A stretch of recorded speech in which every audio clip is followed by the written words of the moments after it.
իհարկե ես նաև ուզում եմ անդրադարձ կատարել միջազգային կառույցների անդրադարձին, կարճ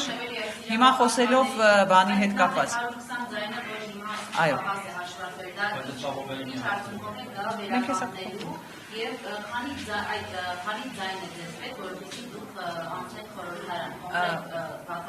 120 երբ խոսում ենք 120-ի մասին, դրանք արդեն իսկ արձանագրված ձայներն են, որոնք որ երևում են ընտրատեղամասերի արձանագրությունների քաղվածքներում։ Հիմա այդ քաղվածքները ներկայացվել են կենտրոնական ընտրական հանձնաժողով եւ որպեսզի ճշգրտումները կատարվեն։ Այսինքն սա այն դեպքերն են, երբ մենք ինքներս համադրելով մեր ձեռքի տակ եղած արձանագրությունների քաղվածքները եւ կենտրոնական ընտրական կայքում տեղադրված ցուցակները գտել ենք այդ անճշտությունները եւ այս անճշտությունների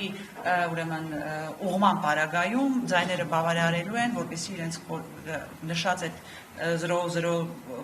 Պոչտը չեմ հիշում բանը։ Խոսքը վերաբերում է մի քանի տասնյակի, ոչ ավել։ Ես այս պահին չեմ ուզենա հանկարծ սխալ թիվ ասել, բայց հաշվարկները տատանվում են այսպես 50-ից 60-ի շրջակայքում։ Ոչ ավել 100-ից, հետևաբար այս ճշգրտման պարագայում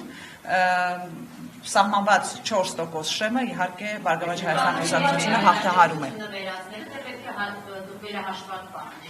Մենք նաև վերահաշվարկներ ենք պահանջել մի շարք ընտրատեղամասերում։ Այս քաղվածքները, այո, նաև այդ տեղամասերում մենք վերահաշվարկներ ենք պահանջում, այդ եւ մի շարք այլ ընտրատեղամասերում։ Բայց այս քաղվածքները հնարավորություն են տալիս ճշգրտել ուրեմն կազմված իրենց ցուցակները եւ դրա արդյունքում լրացնել այդ մի քանի տասնյակի բացը, որը որ հնարավորություն չէր տալիս հաղթահարել 4%-ը։ Էլի անճշտություններ կան, բայց այդ անճշտությունների հետ կապված 77 օրինակ ընտրատարածքներից մեկում երբ որ այդ արձանագրությունը ուսումնասիրում ես, նայում ես բացը գրված է Բարգավաճ Հայաստանը ստացել է 77 ձայն, բայց վերջնական փաստաթղթում նշված է 1 ձայն։ Հասկանում եք խայտառակության ուղղակի իրավիճակը։ Խայտառակությունը 3 Նիկոլ Փաշինյանի հրահանգում չարվեց, որ ասաց ես բացարձակ մեծամասնություն եմ կազմում, դրա համար երևի կասեցվեց ընտրությունը։ Մենք չենք բացահայտել այդ տարբերակը, որովհետև ավելի աբսուրդ բան, քան ընտրությունների արդյունքների ամփոփման փուլում, երբ դեռ նույնիսկ 25%-ը չի ամփոփվել եւ երկրի ղեկավարը իր վրա վերցնում է կենտրոնական ընտրական հանձնաժողովի գործառույթը եւ որոշում է, որ իրենք ինչ ձայներով են արդեն հաղթել, ինչպիսի փառահեղ հաղթանակ են տարել եւ այլն, եւ դրանից հետո հանկարծ առավոտյան հայտնաբերում է, որ իրենք ազգային ժողովում այլևս չեն ունենալու կարևոր որոշումներ կայացնելու համար բավարար ձայներ, դրանից հետո տեղի է ունենում Բարգավաճ Հայաստան կուսակցության ձայների, այսպես ասած, կորուստը։ Իհարկե, դա դրա հետ կապելու հիմնավոր պատճառներ եւ հիմքեր մենք ունենք։ Ձեր կուսակցությունը ուսումնասիրել է օրինակ մասնակիցների եւ տոկոսների հարաբերակցությունը կենտրոնական ընտրական հանձնաժողովը եւս սխալ է ներկայացրել, ըստ այդ հարաբերակցության Փաշինյանը կամ իշխանության ձայները տոկոսով հենց այդքան չեն ավելի նվազել։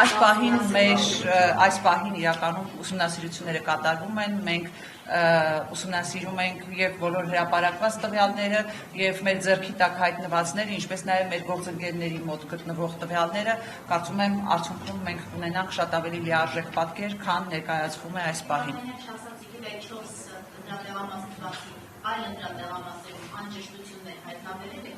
Պրոցեսի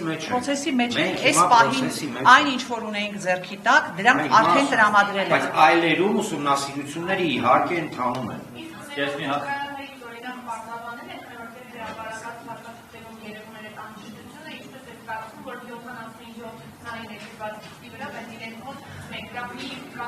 Այսպես ասենք, մենք այս պահին ներկայացրել ենք կենտրոնական ընտրական հանձնաժողով եւ սպասում ենք այդ անճշտությունների ուղղմանը, ինչպես նաեւ պարզաբանմանը, թե ինչպես են տեղի ունեցել այդ անճշտությունները։ Այվազովսկի, Ռեմբրանտ։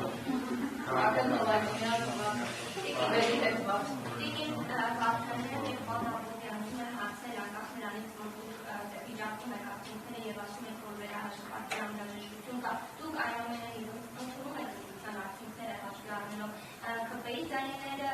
մյուս երկու Ես կարծում եմ մենք առաջիկայում կանդրադառնանք նաև այդ հարցին եւ լրացուցիչ հնարավորություն կունենանք միասին քննարկելու ինչպես արդյունքների վերաբերյալ մեր դիրքորոշումը, այնպես էլ մանդատներ վերցնել-չվերցնելու վերաբերյալ մեր դիրքորոշումը,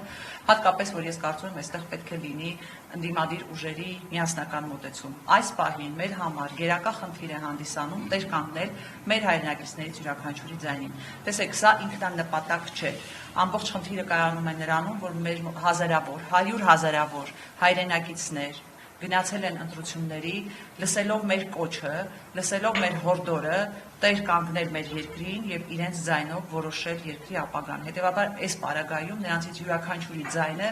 մեզ համար կարեւոր է։ Եվ այս փուլում մենք լուծելու ենք այս խնդիրը։ Հետագայում կանդրադառնանք նաեւ ձեր կողմից բարձրացված հարցերին։ Ասացիք միասնական ընդդիմության դիրքորոշումն է կարևոր։ Այս բանի քննարկումներ կան ձեր մյուս գործընկերների ընդդիմադիր շրջանակների, կոնկրետ նաեւ այս նկարչության հետ կապված եւ ձեր որոշման վրա որքան են ազդելու ԵԱՏՄ-ի գործընկերների արձանագրումները, որոնք բազմաթիվ են, այդ թվում պետապարատի աշխատողների վրա ճնշումներ, հավաքների մասնակցելու հետ կապված խնդիրներ եւ այլն։ Մեր գործընկերների հետ, այո, ես նշեցի էլ այս անջրտությունների հետ կապված եւս ունենք կապ եւ այս պահին նաեւ քննարկում ենք համատեղ որոշակի ընտրատեղամասերում մեր եղած տվյալների եւ իրենց մոտ եղած տվյալների հարաբերակցությունը եւ այլն, հետեւաբար այս առումով, այսինքն կոնկրետ այս հարցի վերաբերյալ այս պահին գնում են քննարկումներ։ Մնացած հարցերի շուրջ կարծում եմ քննարկումները առաջիկայում տեղի կունենան եւ դուք կունենաք հնարավորություն այդ մասին տեղեկանալու։ Ինչ վերաբերում է ԵԱՀԿ ժմիգին եւ նաեւ ԱՊՀ դիտորդական առաքելությանը, ինչպես նաեւ մենք տեսանք, որ արձագանքներ տեղի եղան Ռուսաստանի Դաշնության բարձրաստիճան պաշտոնյաների կողմից,